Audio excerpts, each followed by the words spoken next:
Well, Happy New Year. It is 2012, and you know what? It's a great way to start this year by making great choices. I know everyone sets New Year's resolutions. Well, in my mind, I think instead of resolutions, why don't we just make great choices? Well, we have a great guide here through this awesome little book called Common Choices for Uncommon People. It is a book I've written. It's a devotional, and it has 53 choices, so one for every week of the year and one to grow on. And in there also, not only do you have the weekly choices, but you have daily practical and spiritual application. So I'm going to be doing this video log, for every single choice each week of this year. I'll just be doing one video a week, and the very first choice in this book is the choice for abundance. You know, in John 10:10, Jesus said, "The thief came to kill, steal, and destroy."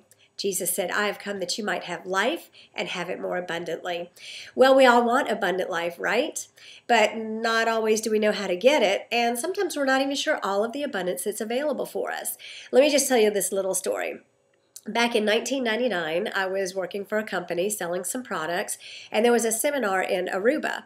Well, we paid our own way to get there, and so I scraped together the money to be able to get to Aruba and went there. It was amazing. The hotel was gorgeous, but I also knew it took everything I had to get to this seminar, and I didn't even have money to eat. So I took in my suitcase little cans of tuna and crackers. You know, you could buy those cans that has the mayonnaise and the relish with it, and you can do your tuna salad and crackers all together. So I took a whole bunch of those with me to Aruba. So while everybody was dining in the restaurants, I'd be in my room mixing my little tuna and mayonnaise in the relish and eating tuna and crackers. Well, it was towards the end of the week. I'd been doing that all week long. Towards the end of the week, somebody asked me why I never came down and ate in the restaurant with everybody. And I just said, well, you know, I brought some tuna and crackers and I'm just eating light. And they said, well, you know, it's all inclusive, right? Like all of the restaurants are included in the price of you staying at this hotel here in Aruba. I didn't know that. I had been eating tuna and crackers when abundance was available for me at those restaurants. I had no idea. And that's really what's happening with some of us today. We don't know that abundance is available. So my heart is that 2012 be a year of abundance for you. For us to really know the abundance is available, we've got to really broaden our horizons, and we've got to take the limitations off of our thinking.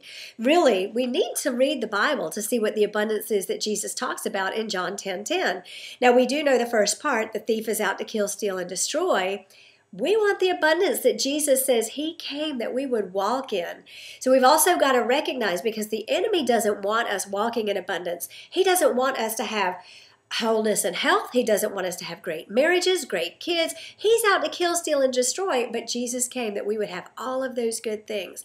There is responsibility on our part. As a matter of fact, in 3 John Verse 2, it says, "Dear friend, I hope all is well with you and that you're as healthy in body as you are strong in spirit." Another translation says, "I pray that you may prosper in all things and be in health just as your soul prospers." So really, we need to see if our soul is prospering. We need to be thinking on the right things, reading the right things, feeding on the right things to really have our soul be prospering. And as our soul is prospering by reading the Word of God, and meditating the Word of God and praying the Word, then we can see ourselves walking in the promises of God for health and wholeness, for abundance in our marriages, for abundance in our relationship with our children, in our work, in our finances. Abundance is available. Now, you know, sometimes people know abundance is available, but they just don't want to take the work to get to that part. You know, it's almost like if I knew that that restaurant in Aruba was included in the cost of my hotel stay, but I decided I don't want to get dressed and have to take the time to go downstairs and go to the restaurant. I'm just going to settle for my little tuna and crackers here. That we do that in real life. We settle for tuna and crackers when there is a buffet of abundance available. So my friend, we need to take some steps for ourselves. Whatever it is that is being stolen from our lives, if we are allowing fear and worry to steal our joy, if we are allowing arguments and us taking our right to be correct all the time to steal from our relationships, we need to lay these things down. We need to use some self-control and lay these things down so that we can walk in abundance and we can walk in forgiveness and we can walk in joy and health and wholeness. So I just encourage you, if you have not gotten this little book, Common Choices for Uncommon People, you can go to my website, commonchoices.com, and you can order it, because every single week we're going to be looking at a different choice. And really my goal is that we all truly do walk in abundance and that we make amazing choices in 2012 and that we really do experience full abundance in every aspect of our lives. I wish you the best, my friend. Have an amazing week, and I'll see you next week.